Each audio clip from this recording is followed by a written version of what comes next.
Chapter 13. In the Time of Snow. That is it! The snow! Again, Callie stood at the barred window of the room, facing the New Haven green. Outside, the bare-limbed trees rattled like the rat-tat-tat of drums, but the sound was muffled in a cloud of white, falling feathers. The window glass had grown suddenly cold to Callie's touch. The narrow wooden frames around the glass held mounds of white, like coconut meat. On the iron bars, the flakes settled delicately. Callie saw that they were not so much like feathers as like fallen stars. Snow! James Covey had taught Callie the word, and now he was seeing the mysterious thing itself. At his amazed cry, several of the boys trudged across the room. All of them, even Pugnaw, moved noisily in shoes. Pugnaw was not content merely to look at the snow. He pushed open the window a crack and stuck his hand out. Starry flakes slid on his palm. Eagerly, he closed his fist on them and drew his arm out of the cold. But when he opened his hand, there was nothing to be seen but a few drops of water. Snow is to look at. I could not hold it, Pugnaw said sadly, and ran back to watch Fulway carve a ship. Since the day Fulway had received the gift of a sculptor's knife from Graham Ellis, he had been carving this symbol of the ship that would take him home. In all the pieces of softwood he gathered for carving, he could see only ships with their prows facing the east. Fulway, the sculptor, carved ships as though they were charms to end this time of waiting, just as Nakoki made his songs about the land of the sun. A strange sort of household this prison had become. In the months of waiting for the Americans to decide their fate, the Amistad captives were prisoners. Yet within the walls they had not only freedom to move, but work and pleasures. Most of all, they had the pleasure of friendship. They had learned enough of the language of the white men and of their ways to feel unafraid. They had even learned to eat the strange foods, especially after Fulway discovered that corn oil could be used like the oil of the palm. Mrs. Pendleton had given over the cooking to Fulway, as she had given over much of the sewing and mending and weaving to the girls. The cheap cloth to clothe the prisoners was bought. Though Mrs. Pendleton herself had never discarded her loom, the African girls were skilled at using a loom. At first, wearing white men's clothes had seemed a great trial. As the cold weather came on, however, even the heavy shoes for the feet had been welcomed. Shoes made walking clumsy, but they were needed in this climate, and the clothes, even if awkwardly made and unbeautiful, were worn. Best of all was the teaching.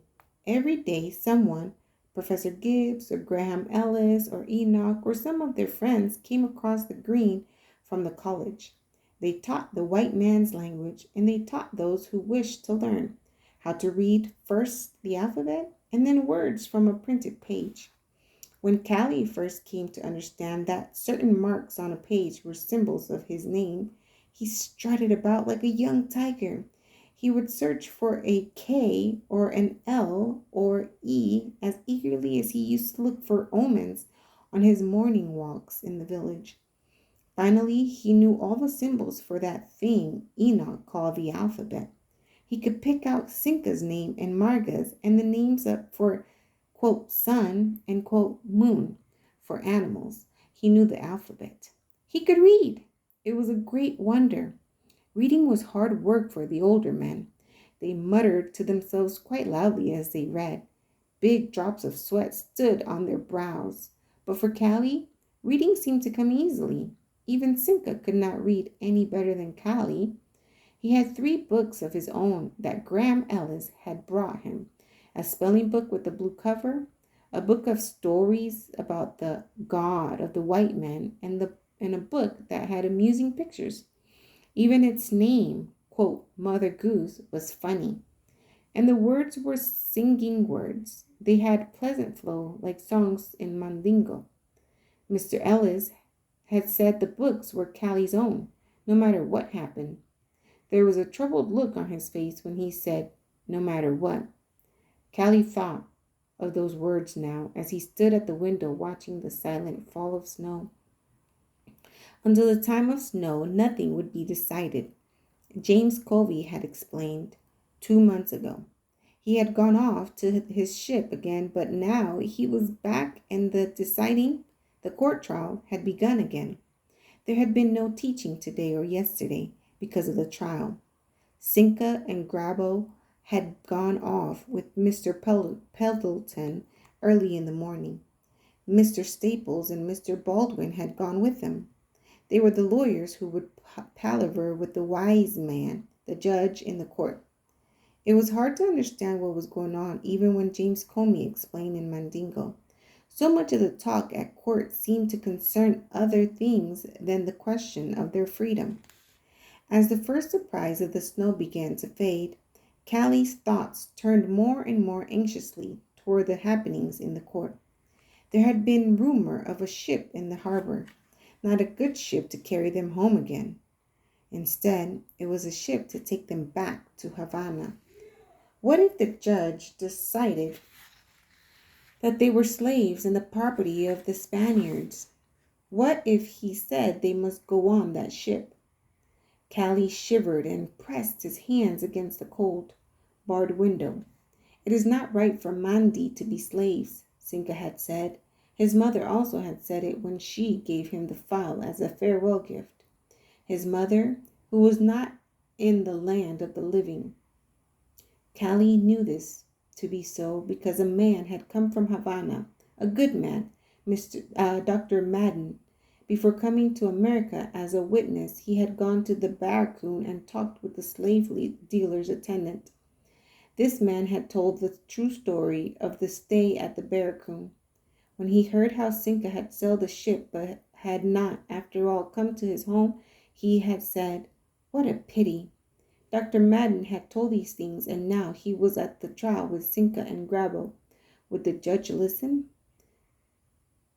Callie's hand felt cold on the window. His heart, too, was cold within him. He sighed, thinking of that dreadful ship in the harbor. Marga came up behind him.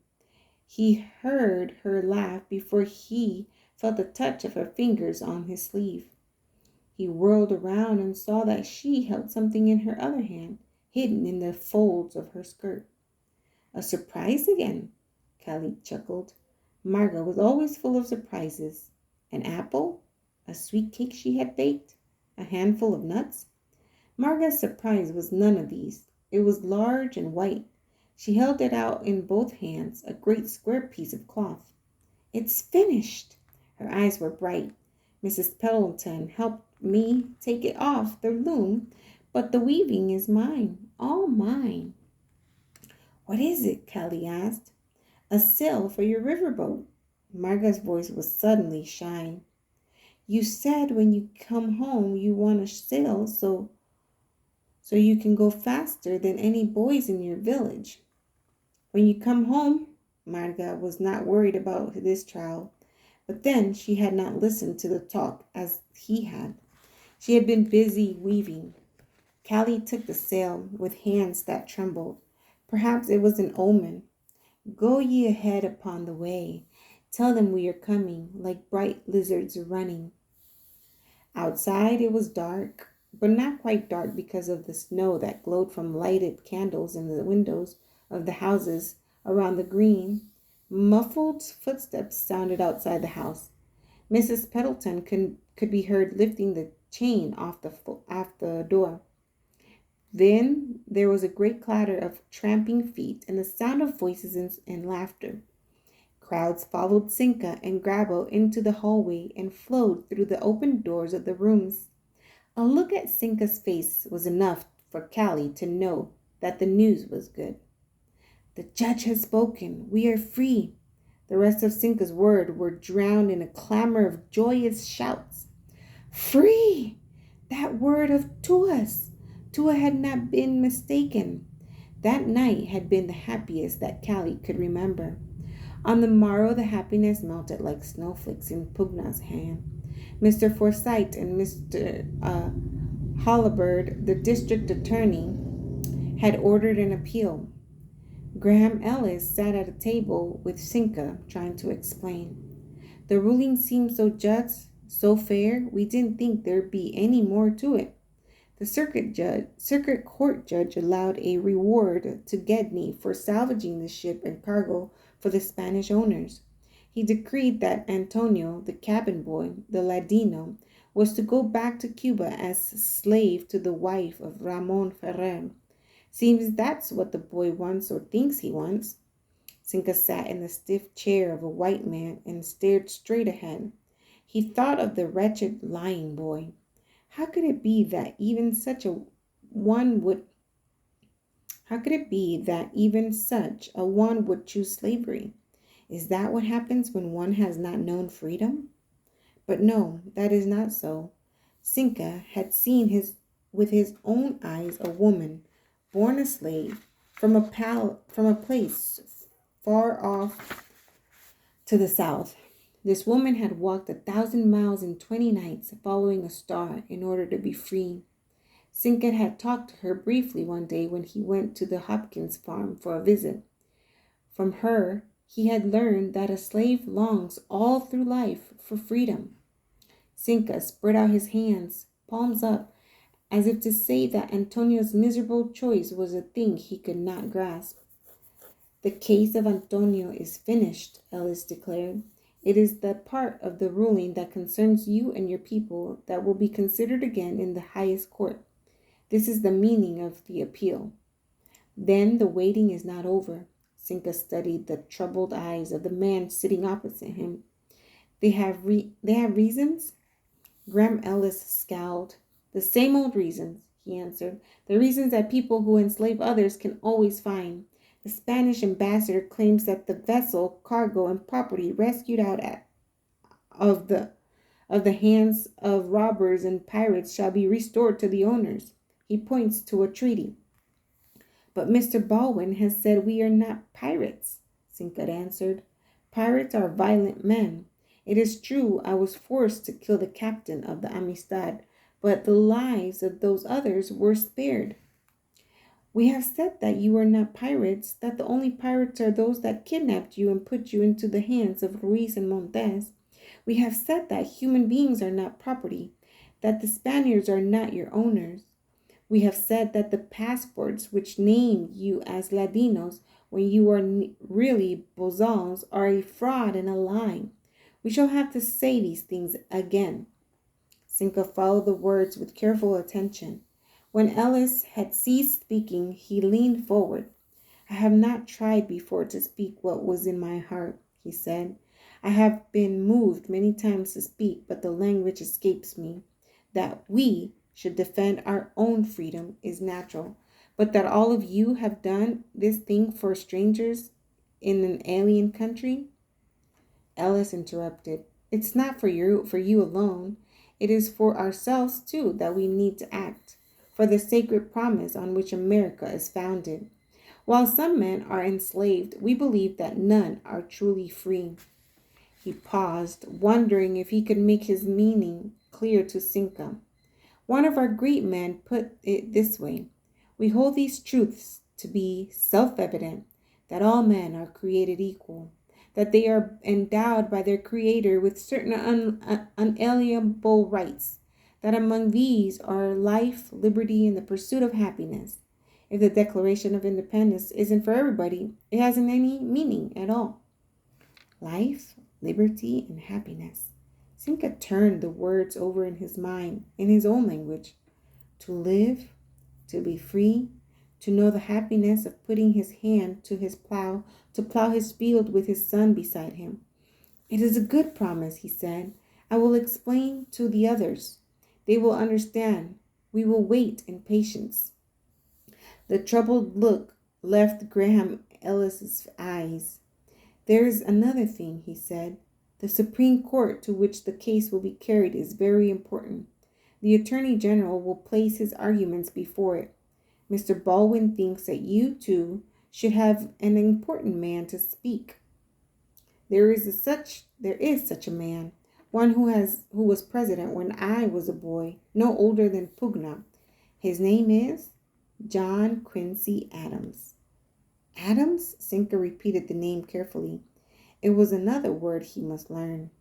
After he ceased to be President of the United States, Ellis continued, Adams went back into the government as a lawmaker from his own state of Massachusetts. In the spring, he is to be in the city of New York. I have permission to take you and such others as you choose to meet John Quincy Adams. He is an old man now and goes rarely to the courts, but it may be that he will speak for your freedom. And Mr. Baldwin? Cinque asked.